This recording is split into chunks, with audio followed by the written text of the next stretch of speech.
What is Bitcoin? Bitcoin is the world's first cryptocurrency, and it works because of the world's first public blockchain network.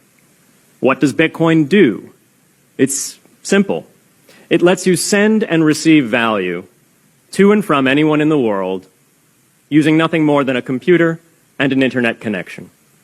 Now, why is it revolutionary? Because unlike every other tool for sending money over the internet, it works without the need to trust a middleman. The lack of any corporation in between means that Bitcoin is the world's first public digital payments infrastructure. And by public, I simply mean available to all and not owned by any single entity.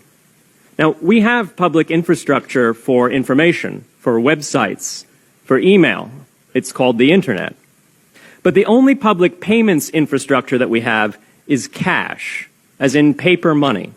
And it only works in face-to-face transactions. Before Bitcoin, if you wanted to pay someone remotely over the phone or the internet, then you could not use public infrastructure. You would rely on a private bank to open their books and add a ledger entry that debits you and credits the person you're paying.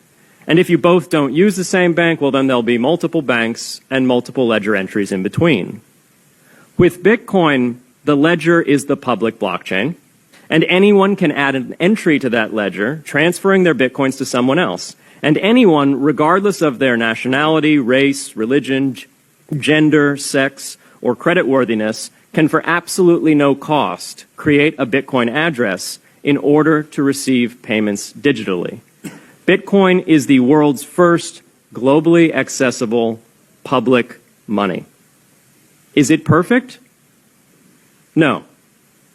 Neither was email when it was invented in 1972. Bitcoin's not the best money on every margin. It's not yet accepted everywhere. It's not used often to quote prices, and it's not always a stable store of value.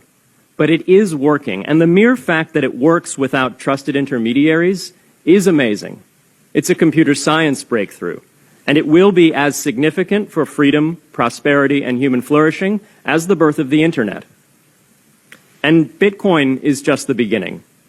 If we can replace private payments infrastructure, then we can replace other private choke points to human interaction as well. Now, why should we want to build more public infrastructure? Why should we embrace blockchains over corporate intermediaries? Why should we tolerate their inefficiencies and work to make them better? Why should we want the pioneers of this technology here in the United States and not fleeing overseas? A simple reason.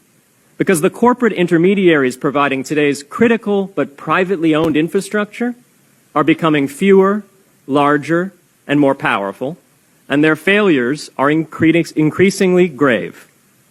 So roughly half of all Americans, 143 million people, had their Social Security numbers exposed to hackers because of a breach at Equifax. The SWIFT network has relayed hundreds of millions of dollars in fraudulent transactions because of hacked member banks in Bangladesh, Vietnam, Ecuador, and Russia. The FBI suspects now that the largest of these hacks was perpetrated by North Korea.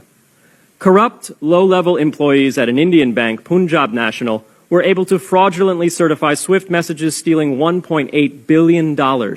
It's the largest electronic bank robbery in history. In fact, it's the largest bank robbery in history. In October 2016, an estimated 1.2 million internet-connected devices were hacked and turned into a botnet that for several hours made prominent websites unavailable across Europe and North America, including CNN and Fox News, the New York Times, and the Wall Street Journal. Increasingly, physical machines are being connected to the internet to augment their capabilities. They're wired through servers that are owned and maintained by private and trusted intermediaries, the so-called Internet of Things. Pacemakers from St. Jude's Hospital have been hacked. Baby monitors from TrendNet have been hacked. And Jeeps from Jeep have been hacked to the point where they can be remotely commandeered and driven off the road. Now, those vulnerabilities are inescapable in systems that have single points of failure. It doesn't matter if the point of failure is a corporation or if it's a government. There shouldn't be a single point of failure.